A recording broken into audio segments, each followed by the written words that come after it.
Hello everyone, कैसे हैं आप लोग। आई होप के सब ठीक होंगे। तो स्वागत है आपका जी के चैलेंज जोन पर। तो आज हमारे पास जो है जनरल इंग्लिश के क्वेश्चन जो है रहेंगे। जूनियर असिस्टेंट के सिलेबस में से सारे क्वेश्चन जो है उसके रहेंगे। 20 क्वेश्चन रहेंगे, 20 मार्क्स की ड्रिल हो जाएगी आपकी। तो प्रैक्टिस क्वेश्चन है हमारे पास। मैंने कोशिश की है कि हर टॉपिक में से एक दो क्वेश्चन जो है उठाने की। तो 20 क्वेश्चन जो है हमारे पास पूरे रहने वाले हैं। ठीक है, तो अगर करते हैं स्टार्ट। पहला क्वेश्चन हमारे पास, अगर आप चैनल पर नए हैं तो कोशिश किया करें कि चैनल को जरूर सब्सक्राइब कर दिया करें। पहला क्वेश्चन हमारे पास क्या है कि नरेशन हमारे पास है कि the teacher said to the students don't make a noise, कि उस्ताद ने तुलबा से कहा कि शोर ना मचाओ। अब इसका हमने जो है आंसर करना है कि क्या आएगा। ठीक है, ए बी सी या बी सी दोनों होंगे, जो भी है वो आंसर करना है। देखिए बी में देखिए, the teacher forbade the students from making a noise, यानी कि क्या कह रहा है कि उस्ताद ने तलबा को शोर मचाने से मना किया। ठीक है, ये भी करेक्ट जो है हो जाएगा इसका आंसर। और तीसरे में सी में भी जो है वो करेक्ट हो जाएगा कि the teacher asked the student not to make a noise, कि उस्ताद ने तलबा से कहा कि शोर ना मचाएं, क्योंकि ना मचाएं, काफ़ी सारे स्टूडेंट हैं तो शोर ना मचाएं। तो ये दोनों जो है सेंटेंस जो है हमारे करेक्ट हो जाएंगे। तो आंसर हमारा डी हो जाएगा। Both B and C are correct. तो अगला क्वेश्चन है हमारे पास कि एक्टिव पैसिव वॉइस क्वेश्चन है कि has someone informed the police about the accident, कि क्या किसी ने पुलिस को हादसे के बारे में जो है इन्फॉर्म किया है। देखिए पुलिस जो है प्लूरल नॉन है, तो लिहाजा इसके साथ जो है हैव का इस्तेमाल करेंगे। हैव का इस्तेमाल करेंगे तो पहला ए और डी जो है वो ख़त्म हो जाएगा, और हैव के साथ बीन का इस्तेमाल किया जाएगा। तो यहाँ पर ऑप्शन बी हमारा जो है वो राइट हो जाएगा कि have a police been informed about the accident, कि क्या पुलिस को हादसे की इतला दी गई थी। तो इस तरीके से हमारा जो ये आंसर हो जाएगा option B, question number second का राइट हो जाएगा। नेक्स्ट क्वेश्चन है हमारे पास मॉडल्स है। तो यहाँ पर क्या है कि I dash rather die than beg for money for those who insulted my family, कि मैं अपने ख़ानदान की तौहीन करने वालों से पैसे मांगने के बजाय मरना पसंद करूँगा। नहीं, ऐसे लोगों से तो तौहीन करने वालों से तो डबल लेना चाहिए।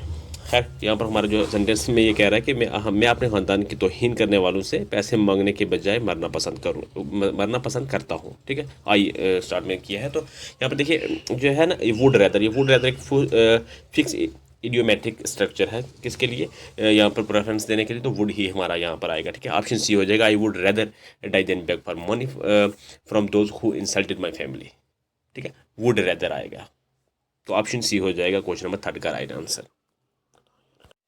तो नेक्स्ट क्वेश्चन हमारे पास आर्टिकल्स यहाँ पर लगाने। आर्टिकल्स लगाने हैं, दो डैश हैं हमें, तो जो सूट करेगा आर्टिकल वो लगाना है। देखिए, he is dash one eyed man who was the seen wandering near dash university of Kashmir.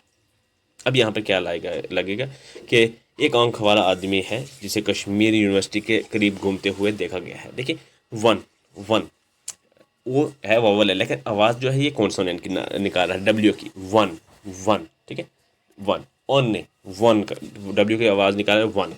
तो डब्ल्यू जो है एक कॉन्सोनेंट है, तो कॉन्सोनेंट है तो उस केस में जो है हमारे पास ए का इस्तेमाल होगा। ठीक है, he is a one eyed man. ठीक है, एक आंख वाला आदमी। तो अब स्पेसिफिक यूनिवर्सिटी अगर है तो उसके लिए दी का इस्तेमाल होगा, wondering near the university of Kashmir. ठीक है, दी पहले में आएगा ए, फिर आएगा दी। तो इस तरह से सेंटेंस हमारा बन जाएगा, he is a one eyed man who was seen wandering near the university of Kashmir. एक आंख वाला आदमी है जिसे कश्मीर यूनिवर्सिटी के करीब घूमते हुए देखा गया। तो ऑप्शन ए हो जाएगा क्वेश्चन नंबर 4 का राइट आंसर। तो नेक्स्ट क्वेश्चन है प्रपोजिशन। यहाँ पर क्या कह रहा है कि the officer annoyed dash the clerk dash his careless behaviour.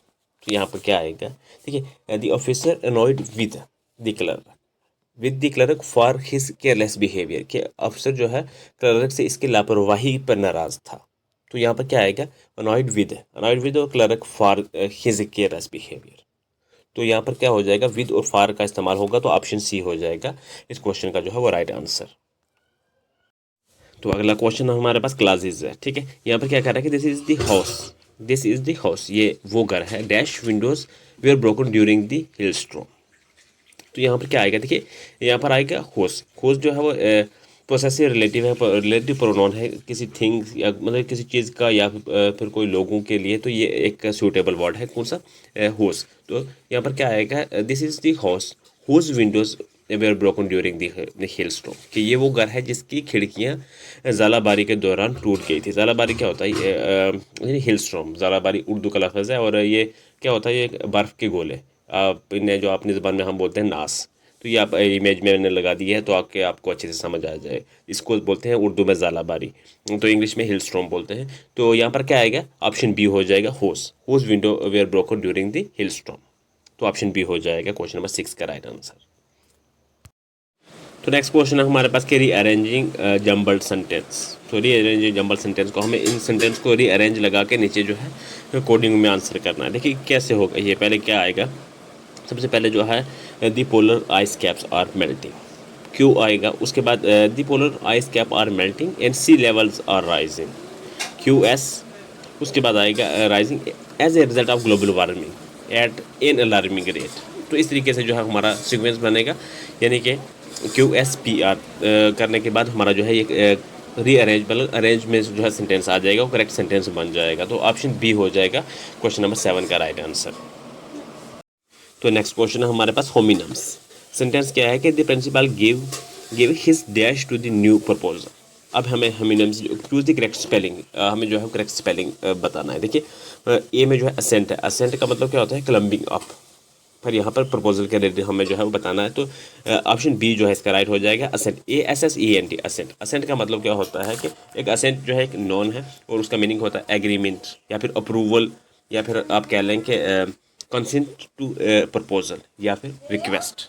तो हमें जो है यही आंसर मिल जाएगा। इसका करेक्ट स्पेलिंग भी यही होगा, ASSENT असेंट, डबल एस होगा इसमें, असेंट। ऑप्शन जो है बी राइट हो जाएगा क्वेश्चन नंबर 8 का।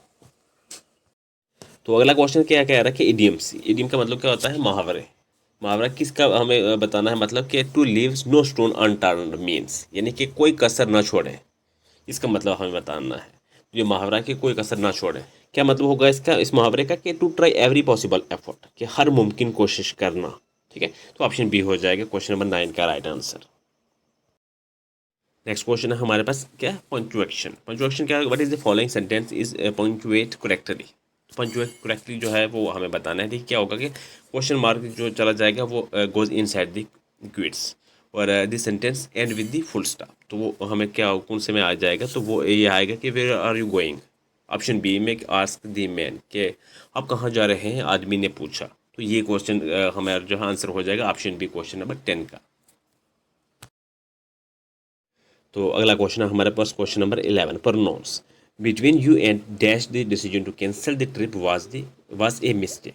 देखिए यहाँ पर क्या होगा, बिटवीन, बिटवीन एक क्या है, ये प्रपोजिशन है, और it must be followed by the objective clause cause, जैसे मी नॉट आई ऐसे इस्तेमाल होगा। मी नॉट आई का इस्तेमाल अगर हुआ तो माई सेल्फ और माइंड जो है ये यहाँ से ऑप्शन में से हम हटा देते हैं, आई और मी का इस्तेमाल यहाँ पर हम करेंगे। देखिए यहाँ पर क्या आएगा, बिटवीन यू एंड आई अगर लगाया तो ये ग्रामेटिकल सही है, जुमला नहीं लगेगा, तो हम लगाएंगे between you and me.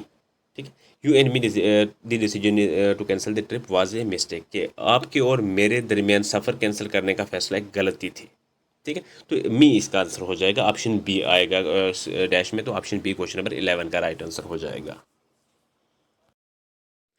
Next question है हमारे पास फ्रेज है। यहाँ पे क्या करना है कि the local administration decided to dash the old building due to safety concern. तो यहाँ पे क्या आएगा, देखिए अगर हम पुल डाउन यहाँ पर लगाते हैं, पुल डाउन का मतलब क्या होता है, किसी ढांचे को नीचे गिराना। ठीक है, ये गिराना है, ये गिराना, या किसी ढांचे को नीचे खींचना, पुल डाउन। तो यहाँ पर पुल डाउन ही आएगा, क्योंकि the local administration decided to pull down the old building due to safety concern, यानी कि मुकामी इंतजामिया जो है वहाँ की हिफाजती खदशात के पेश नज़र पुरानी इमारतों का गिराने का फैसला किया, पुरानी इमारतों को गिराने का फैसला किया। तो यहाँ पर पुल डाउन जो है एक सूटेबल वर्ड यहाँ पर आएगा। तो ऑप्शन ए हो जाएगा क्वेश्चन नंबर 13 का राइट आंसर। तो अगला क्वेश्चन है हमारे पास, हमें सिनोनिम बताना है ऑब्स्टेन का। Choose the word most similar to the meaning of abstain. Abstain का मतलब क्या होता है, सबसे पहले ये देख लेते हैं। और ऑब्स्टेन का मतलब होता है परहेज करना, या फिर बाज रहना, किसी चीज़ से जो है बाज रहना, पीछे हट जाना, या फिर रुक जाना। तो इसके हमें सिमिलर मतलब जो है मीनिंग चाहिए, वो है रिफेन। रिफेन का मतलब वो भी होता है बाज रहना, रुक जाना। तो ये इसके साथ मैच कर जाएगा, ऑप्शन बी हो जाएगा क्वेश्चन नंबर 13 का राइट आंसर। तो नेक्स्ट क्वेश्चन है हमारे पास क्वेश्चन नंबर 14। अब यहाँ पे इंटीनियम बताना है कौन से वर्ड का, ये जो है एनिग्मेटिक का। एनिग्मेटिक का मतलब क्या होता है, पुरअसरार, समझ में ना आने वाला। अब इसका इंटीनियम होगा इसका उल्ट, तो वो क्या होगा, लूसिड। लूसिड का मतलब क्या होता है, वाजिया यानी कि साफ और आसानी से समझ आने वाला। तो ऑप्शन इसका सी हो जाएगा, क्वेश्चन नंबर 14 का राइट आंसर। नेक्स्ट क्वेश्चन है हमारे पास कि select the most appropriate synonym of given word. Word कौन सा है हमारे पास? फैकेंड। फैकेंड का मतलब क्या होता है? बाहर आलूद, कसरत पैदावार वाला, या ऐसे भी आप कह सकते हैं जैसे कि ये ज़मीन बहुत ही जरखेज़ है, जरखेज़ भी ऐसे कह सकते हैं आप। तो इसका हमें जो है सिनोनिम बताना है। सिनोनिम क्या बनेगा इसका? प्रोलिफिक। प्रोलिफिक का मतलब क्या होता है? कसीर पैदावार वाला, जरखेज़, बहुत ज़्यादा तहकीक करने वाला, तख्लीक करने वाला, कसरत से पैदावार होना या पैदा होने वाला, इसे बोलते हैं। तो ये जो है इसका जो सिनोनिम बनेगा प्रोलिफिक बनेगा। ऑप्शन बी क्वेश्चन नंबर 15 का जो है वो राइट हो जाएगा। तो नेक्स्ट क्वेश्चन है हमारे पास कि select the most appropriate antonym of the given word prudence. Prudence का हमें जो है एंटीनम बताना है। आप तो एंटीनम क्या हो गया? हमें इसका अपोजिट बताना है। किसका? प्रूडेंस का। प्रूडेंस का मतलब क्या होता है? अक्लमंद, एहतियात करने वाला, या दूरअंदेशी, या सोच समझ रखने वाला, या सोच समझ कैसे आप कह सकते हैं कि सोच समझ कर फैसला करने वाला, तो उसे बोलते हैं प्रूडेंस। अब इसका हमें एंटीनम बताना। एंटीनम होता है कि उसका अपोजिट। अपोजिट अब ये सोच समझ वाला हो गया, अक्लमंद हो गया, तो इसका अपोजिट क्या हो जाएगा? बदतमीज़, जल्दबाजी वाला, लापरवाह। तो इस तरीके से जो हमारे पास ब्रशनेस जो है इसका आंसर मतलब बनेगा। ब्रशनेस के बिना सोचे समझे कुछ फैसला करने वाला। तो इसका अपोजिट जो बनेगा वो ब्रशनेस बनेगा। ऑप्शन ए हो जाएगा क्वेश्चन नंबर 16 का राइट आंसर। नेक्स्ट क्वेश्चन है हमारे पास प्रीपोजिशंस है हमारे पास। यहाँ पर क्या कह रहा है कि he has been suffering from fever dash last Monday. देखिए एक जब भी टाइम किसी सिंस का इस्तेमाल यहाँ पर होगा जब, क्यों? क्योंकि जब स्पेसिफिक टाइम को पॉइंट आउट किया गया हो। यहाँ पर क्या कह रहा है कि लास्ट मंडे, ठीक है। He has been suffering from fever since last Monday. अब हमें टाइम बता दिया गया, मतलब बता दिया कि मंडे से जो है वो बीमार है। तो हमें क्या होगा कि वो गुज़श्ता मंडे से बुखार में मुब्तला है। तो यहाँ पर सिंस इसका आंसर होगा। ऑप्शन बी हो जाएगा क्वेश्चन नंबर 17 का राइट आंसर। क्वेश्चन नंबर 18 है हमारे पास कि नो सोनर हैड, यहाँ पर क्लासेस बताना क्लासेस है कि no sooner had he reach the station dash the train left. देखिए नो सोनर हमेशा जो है इसे फॉलोड बाय कंजक्शन जो आएगा वो देन आएगा। देन, देन ई वाला देन नहीं, DTHAN देन आएगा, ठीक है। No sooner had he reach the station than the train left, ठीक है। देन आएगा। ऑप्शन सी जो है इसका राइट हो जाएगा, THAN वाला देन आएगा। तो अगला क्वेश्चन है हमारे पास एक्टिव सेंटेंस है हमारे पास। हमें इसे पैसिव सेंटेंस में बना के आंसर करना है। क्या कह रहा है कि one should keep once promises, कि किसी को अपने वादे को पूरा करना चाहिए। तो इसका हमने पैसिव बनाना है। तो पास उसके लिए क्या करेंगे? जनरल एडवाइस जो है क्या देंगे कि वन को ड्रॉप करना है पैसिव में, और promises should be keeped in is standard, ठीक है। तो आंसर क्या बनेगा इसका कि प्रोमिसेस शुड बी कीप्ड, के वादे पूरे किए जाएं, ठीक है। Promises should be kept. Option जो है ए हो जाएगा क्वेश्चन नंबर 19 का राइट आंसर। नेक्स्ट क्वेश्चन है हमारे पास। यहाँ पर इडियम्स है, इसका मुहावरे हैं। To burn the midnight oil, इसका मतलब क्या बनेगा कि आधी रात का तेल जलाना। इसका हमें क्या बताना, इसका मीनिंग बताना है, क्या बनेगा? तो ये हो जाएगा टू वर्क और study late into the night, रात तक काम या फिर मुताला करना, लेट नाइट तक काम करना या मुताला करना, ठीक है। तो ये ऑप्शन बी हो जाएगा, टू वर्क और study late into the night. तो ऑप्शन बी हो जाएगा क्वेश्चन नंबर 20 का हमारा राइट आंसर। तो इसी के साथ हमारे आज 20 क्वेश्चन हमने जो कोशिश की है मैंने कि जितने भी सिलेबस में से बन रहे थे सारे तो नहीं हो पाए, लेकिन 20 क्वेश्चन मैंने कोशिश की है कि जिस टॉपिक में से उठाऊँ दो तीन क्वेश्चन उठा के, ताकि अच्छी खासी प्रैक्टिस हो जाए। तो ये रहा क्वेश्चन आपके लिए डेली की तरह। इसका आंसर आपने कमेंट में करना होता है। तो ये आपने सूटेबल जो है प्रपोजिशन इस डैश में जो आएगी वो आपने, ऑप्शन 4 आपके पास है, जो करेक्ट ऑप्शन है वो आपने जो है वो कमेंट में करना है। तो मिलते हैं फिर नेक्स्ट लेक्चर में। Thanks for watching.